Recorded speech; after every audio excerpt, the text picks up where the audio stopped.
Well, welcome back to a quick episode of Scouting for History. I know it's going to be short, but this will be one of my fluff videos for Friday. This house I've done twice. Now it's supposed to rain in an hour or two.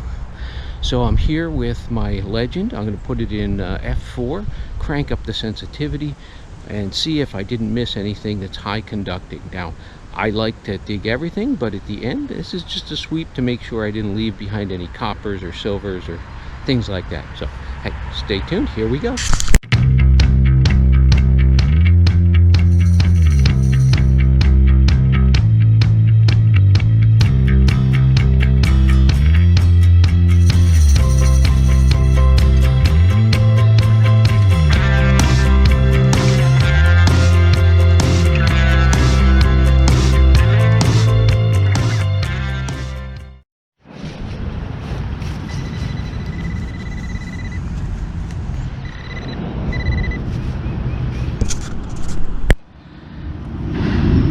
And the first signal of the day is a wheat penny I missed before.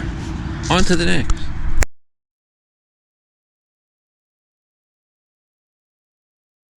And the second signal of the day is a silver spill. It's a Merc and I think a wheat penny. Awesome. It was giving a bad signal, but it's because the two were together. Rang a little lower than a silver dime. On to the next.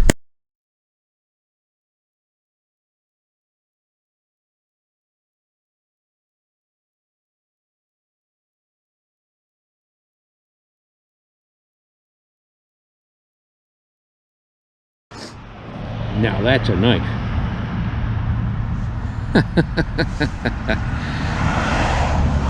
On to something better. Well, the signals are tough because there's an electric fence or an invisible fence in the bushes, but I got a squirrely signal down here and it's a 1 dime, and it's another barber. I'd love to find a seated here, but I'll take a barber. On to the next.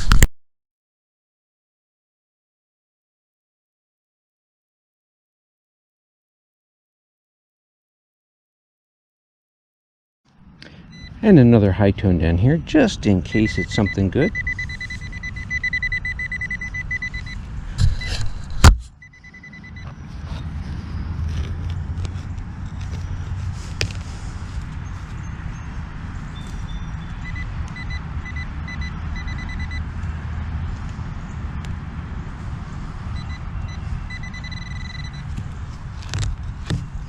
Looks like I missed it. And it is a penny, a memorial penny. On to something better. And the next signal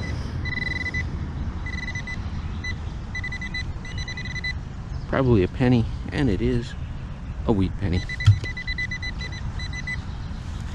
On to the next.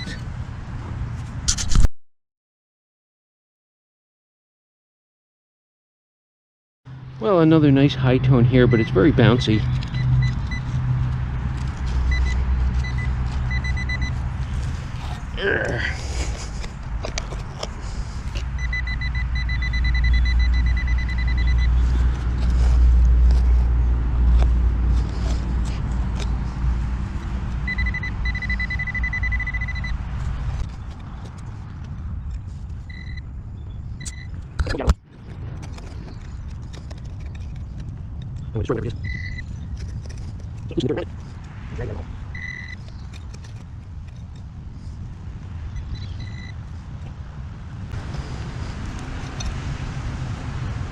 Well,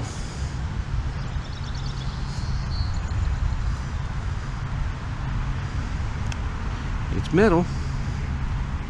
Gave a good signal, but it's not what I'm looking for. On to the next. And now the next target, a nice high tone, and it's a wheat penny. On to the next.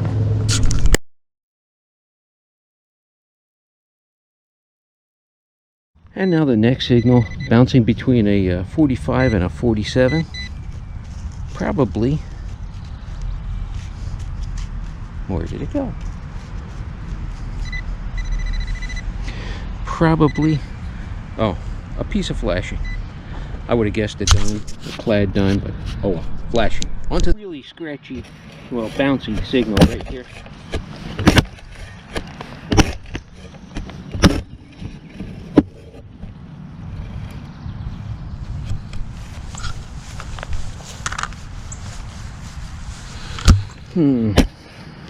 I see some dark staining in the clod, but there's nothing there. But there's something here. And there it is. And it is a wheat penny. On to the next. It was bouncing anywhere from a 47 to a 50. But you know, copper is a good conductor. On to the next. Well, another high tone. After the last couple recordings, I didn't bother turning on the camera. Oh, and there it is. And it is another wheat penny. Yikes. Ringing up as a silver dime. That's really odd. Well, again, copper is a really good conductor just behind silver. And it is bigger than a dime. So sometimes they ring up just like a silver dime. On to the next. So around these electric dog fences, you can hear the machine is going crazy. The machine is going crazy. So if you switch to a single frequency, it quiets down. It quiets down, but there's still some.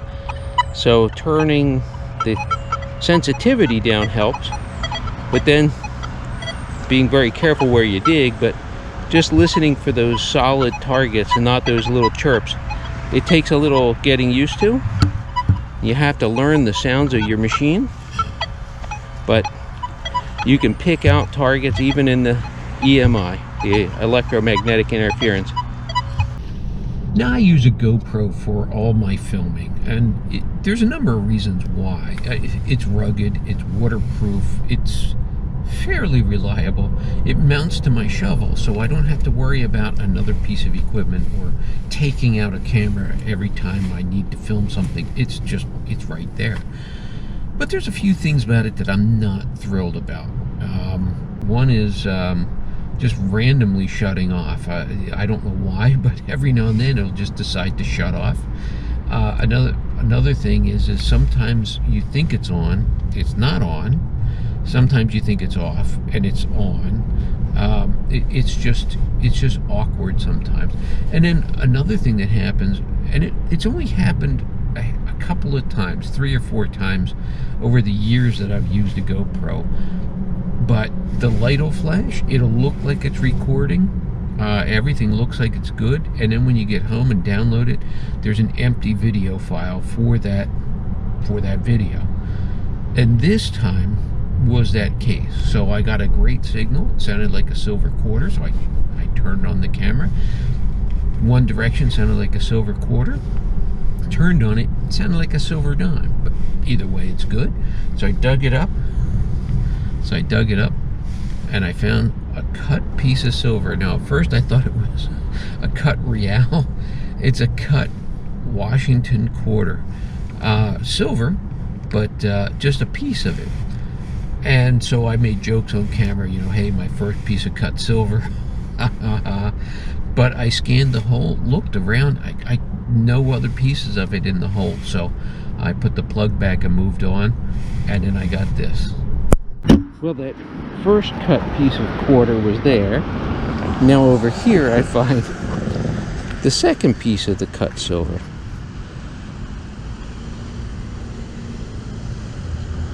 That's weird. Maybe it was hit by a lawnmower. There's still another piece out there. Let me see if I can't find it. On to the next.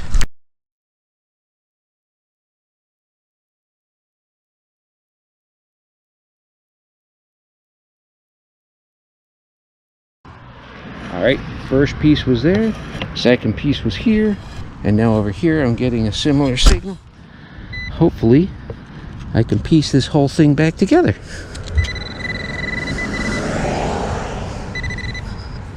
Nope, This time it's just a penny. All right, let's keep looking. I was gonna also stop by and show the homeowner the displays that I made, so I'll show you. These are for the museum. This is that silver handle and a picture of Rachel Avery Foster, whose spoon it was, with Susan B. Anthony. And then this is just some of the relics I put in a nice little display case for the museum. And I've got a, you know, a write-up that goes with it so they can put it on display. But hey, anything to help the community. These things are just going to sit in a drawer if I have them at home. So better that they're enjoyed by the community than sit in a drawer at my house and collect dust. So that's going to do it for today. Not a bad hunt. One of the neighbors came over, wanted to know what I was doing. So now I've got a permission for next week. That house was built in the 40s, but it was all part of this property back in the day. So who knows? But all right, on to the next. Stay tuned. Come along on the next adventure. Don't forget, hit like and subscribe. Leave a comment if you want. On to the next.